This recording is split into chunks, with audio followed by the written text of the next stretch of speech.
Hello once again everyone, and welcome to my update video on the Cipher series. This video may not be the most entertaining, but if you watch my videos, you're probably used to this by now. So, before my voice completely goes, let's get started. So now that I have some patrons, I feel obligated to post more updates. You guys deserve to see what you're paying for, and I am more than happy to show you.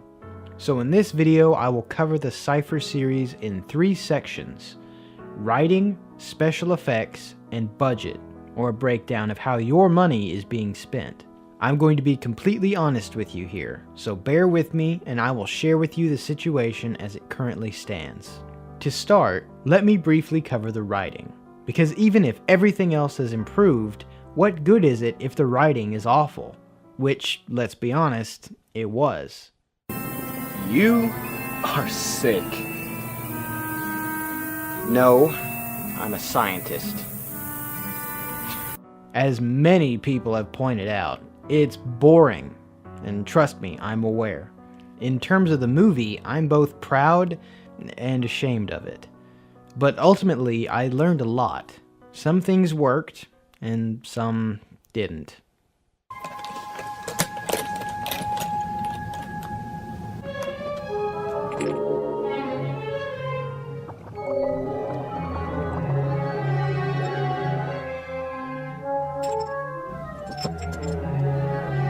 There were long scenes with characters spouting off dialogue at each other, takes that never end. Hell, 80% of the movie never leaves Cipher's lab. It was awful. And I take full responsibility for that. This thing was my vision, so I'm responsible for both its successes and failures. It was my first attempt at filmmaking, and in a few ways, I still love it. But I've been studying up and learning and improving a lot since then, and I'm very eager to show that. For example, when it comes to dialogue, there is a rule in filmmaking that I have since learned to live by: show, don't tell. Film is a visual medium. Use it. This was my first mistake with the movie that I plan to rectify with the series. However, I won't apologize for all the technobabble. That's just how I write, and either you love it or you hate it. Also, in terms of the writing, there were many references to pre-existing works: Doctor Who, Re-animator, Return of the Living Dead, etc. In the Cipher series, all those references have been cut out or toned down extremely. The references that do still exist are closer to being subtle nods. As I said in a response to one of my patrons, the show is more original, but it will always be inspired by what started it. I've learned that what I did in the movie was not subtle. It was closer to bashing you over the head, like, "Hey, you see this? It's Doctor Who. I love Doctor Who. And you see this? It's Re-animator. I love that too. And Return of the Living Dead, and Edgar Allan Poe, and then they all kiss." While filming Re-animator of the Living Dead, it kind of dawned on me that I had written fan fiction. So once that was over, I swore to only write original material. Of course, that's easier said than done. It's so easy to accidentally write something that's similar to something else. There are many times I would write an episode of the Cipher series, then end up deleting it because I would turn on the TV and see the exact same idea being done. So I've reached a point now where I just don't care anymore. Don't get me wrong, I'm still trying to write original work, but I just can't keep deleting scripts because I found out someone else did an idea already. The way I look at it, I have to put my own spin on it. Make it my own, even if it has been done before. So, with all that said, what exactly is the Cipher series then? Well, I've created a lot of original characters. Honestly, too many. I don't know enough people to play them all, but it felt necessary for the kind of show I wanted to make. I want to expand Cipher's universe, or as a coworker at my old job called it, the Olliverse. Thanks, Matt. You thought I forgot, didn't you? Now, in terms of the story, I really don't want to say too much. It would ruin the fun of watching it if I just told you everything that happens. I will say that I've put a lot of focus on character development. Not just Cipher's, but also for as many other characters as possible. Honestly, Cipher's not the central focus. There's a lot of drama, but it never gets bogged down too much by it. I always tried to balance out the slow moments with the action-packed moments, which is a perfect segue into my next topic, special effects.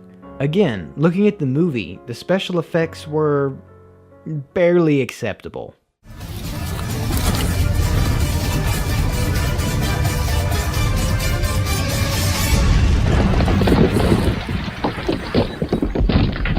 Over the years that have passed since completing the film and graduating from high school, I've spent a lot of my time studying good writing skills, good cinematography, and more specifically, how to use After Effects.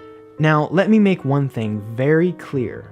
I still want to rely on practical effects. I always have a blast coming up with ways to make blood shoot out of someone's neck or an eyeball pop out of their head. But with the help of some digital trickery, I can enhance the practical effects I'm already using. Another filmmaking rule of thumb: some of the best CGI is when you don't see it at work. I'm very proud of how I've improved on this front, and if you're interested in seeing just how things have improved, I'll be posting a new special effects video soon. And if you're a patron of the Cipher series, you already have access to the video. And finally, that brings us to the budget. How is your money being put to use? Well, for starters, I'm going to have to pay my actors. With the movie before, everyone filmed it when it was convenient for them. That is why the movie took 4 years to make instead of 4 months. Everyone just sort of put it off and I had to go along with it. If not, they would threaten to quit, causing me to have to start all over and refilm their scenes. Some actors did this more than others, but I'm not going to point anyone out. But you know who you are if you're watching this. However, if I'm paying my actors, now they have to adhere to a schedule that I set. This is going to speed the process up immensely. No more waiting months to film. Donations also go toward new props. As a few kind individuals pointed out, the props in the movie were pretty good. But, for example, just building the new lab exterior cost $70. And that's still after reusing the old TARDIS door I built for the movie. My point is, building props can be expensive. Everything I've made so far has been out of pocket, and I can't really afford to do that anymore. And unfortunately for me, my writing has gotten bolder. I'm not content with just filming in an open field or people's houses. I want to build spaceship sets and extravagant set pieces. I'm confident I can build this stuff and budget it accordingly.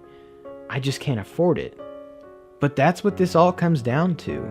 I want to make this bigger and, more importantly, better than the movie. Something's driving me to make this. I'm more than willing to put in the time and effort to make this amazing.